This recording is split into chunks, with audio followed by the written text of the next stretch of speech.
de cette.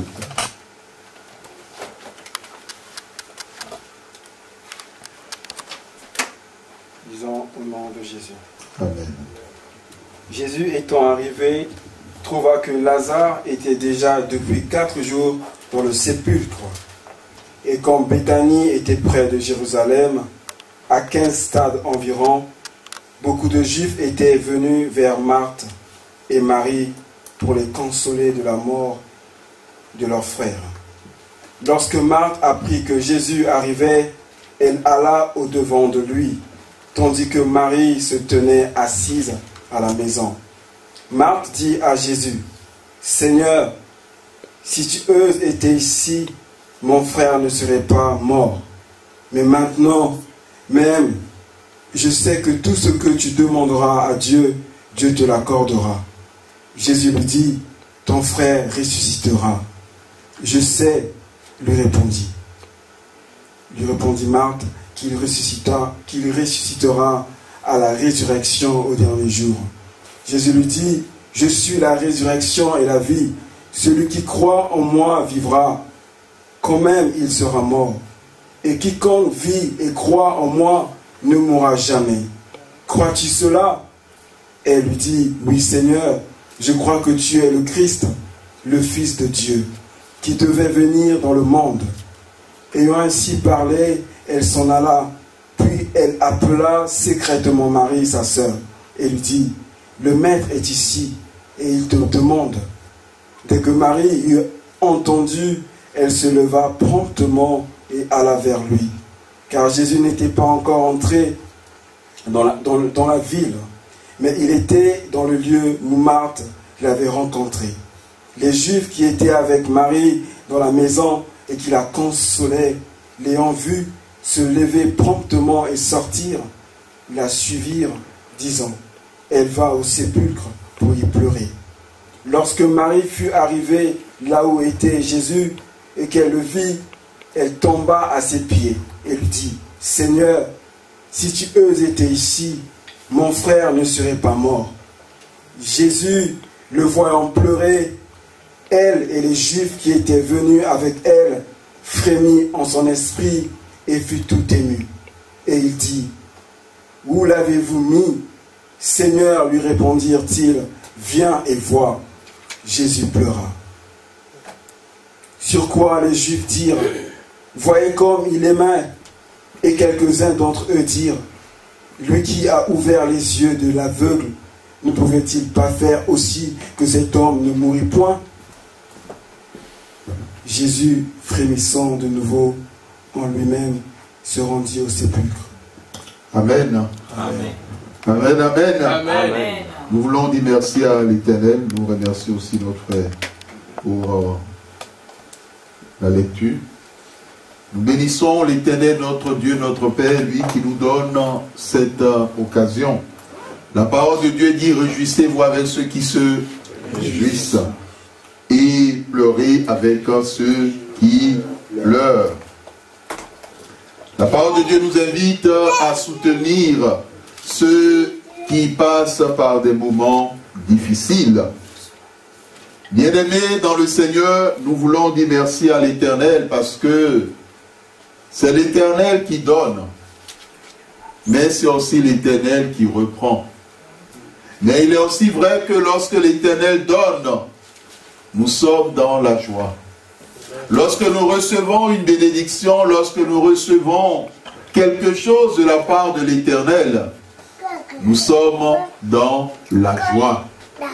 Nous voulons bénir l'Éternel pour sa bonté, pour sa fidélité et pour son amour. Amen. Amen. Et devant... Ah, je suis en train de gêner. Oui, parce que comme c'est elle, tu laisses juste l'élément et puis c'est bon. Tu cadres et puis ça va. Amen. Nous voulons dire merci à l'Éternel pour sa bonté, pour sa fidélité. Et nous nous réjouissons de ce moment. Et nous disons tantôt que lorsque l'Éternel donne, nous sommes dans la joie. Lorsque nous recevons quelque chose de la part de Dieu. Lorsque nous recevons une bénédiction de la part de Dieu, nous sommes heureux. La Bible dit, celui qui trouve une femme a trouvé le bonheur. La Bible n'a jamais dit qu'il a trouvé le malheur, mais il a trouvé le bonheur. Donc la personne est heureuse. Maintenant, si une personne trouve une femme et dit vraiment qu'il a trouvé le malheur, c'est que là, il y a véritablement un problème. Amen. Amen. Et vous êtes sûr que la personne dira qu'elle s'est trompée. Mais d'autres lui diront, mais où tu avais les yeux pour que tu te trompes? Tu ne peux pas te tromper. Mais lorsque l'Éternel reprend, c'est le chagrin, c'est la tristesse, c'est les pleurs. L'Éternel est celui qui nous dit que lorsqu'il reprend, c'est lui-même désormais qui occupe la place. Bien-aimés dans le Seigneur, à travers le texte que nous venons de lire, Dieu a des paroles de réconfort à nous adresser, et plus précisément à adresser à sa servante, l'ancienne Bénédicte, et à toute la famille Zanou. À toute la famille Zanou et Touné. Dans le texte que nous avons lu, nous avons ce message du Christ qui nous fait comprendre et qui fait comprendre à sa servante que lorsque le chrétien passe par des moments difficiles, il n'est pas seul. Même lorsque il n'y a plus d'espoir, il n'y a plus d'espérance, il n'y a plus la vie, le Seigneur Jésus-Christ ne nous laisse pas dans la situation que nous traversons. Il vient toujours vers nous. Il vient toujours à notre rencontre. La Bible nous dit que lorsque Lazare était malade, Jésus en a été informé. Et chacun de nous, lorsque nous passons par des moments difficiles, nous nous tournons vers le Seigneur. Nous faisons comme le psalmiste. Nous levons les yeux vers la montagne, d'où nous viendra le secours. Parce que nous avons cette assurance que le secours nous vient de l'Éternel, qui a fait les cieux et la terre.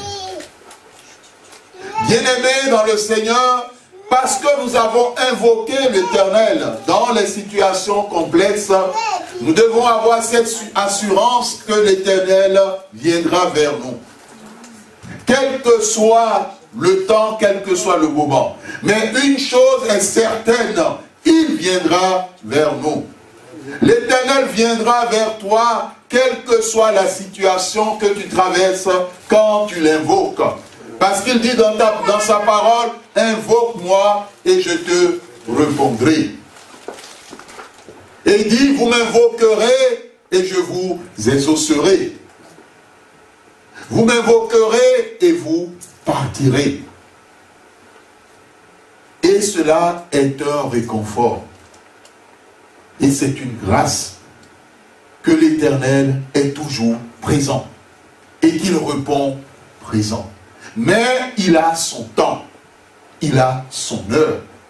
Et nous devons prendre conscience de cette réalité. Que même lorsque nous passons par des moments de pleurs, même par des moments difficiles, l'Éternel nous a rappelé qu'il y a un temps pour tout.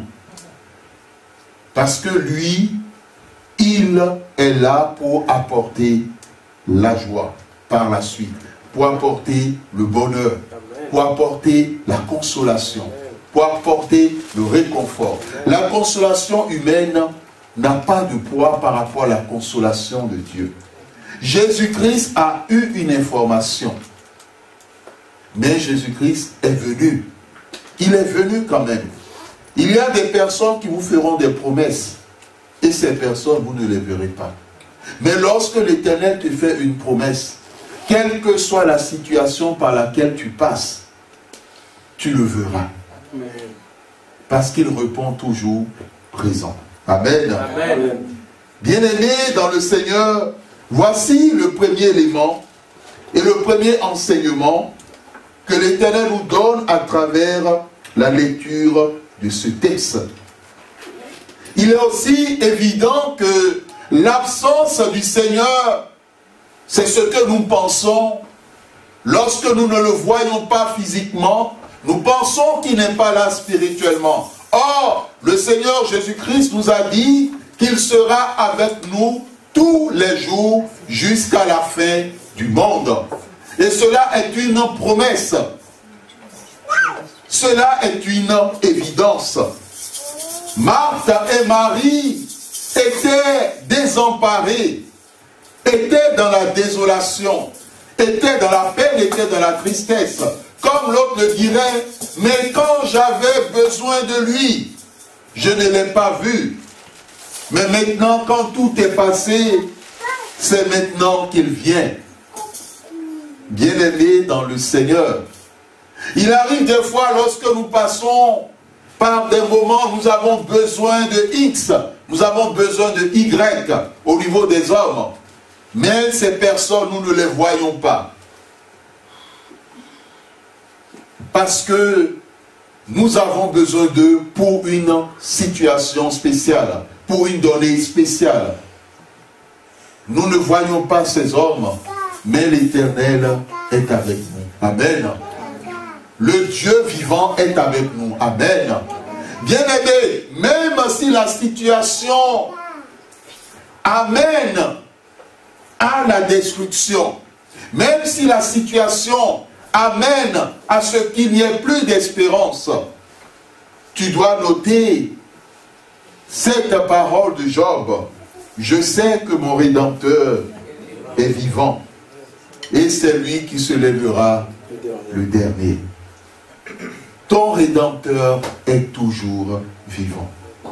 Les hommes peuvent passer. Il est celui qui tient la vie. Il est celui qui tient la résurrection. Il est capable de ramener à la vie. Quelle que soit la façon dont les hommes partent de ce monde, est-ce à la suite d'une œuvre des ténèbres? Est-ce de façon naturelle?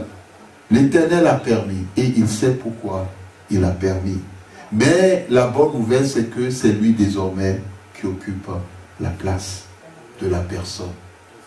C'est lui désormais qui occupe la place. Et c'est aux membres de cette famille de demander à l'Éternel, même si la parole de Dieu le dit, c'est aux membres de cette famille de dire, Éternel, désormais, que ce soit toi qui occupes cette place.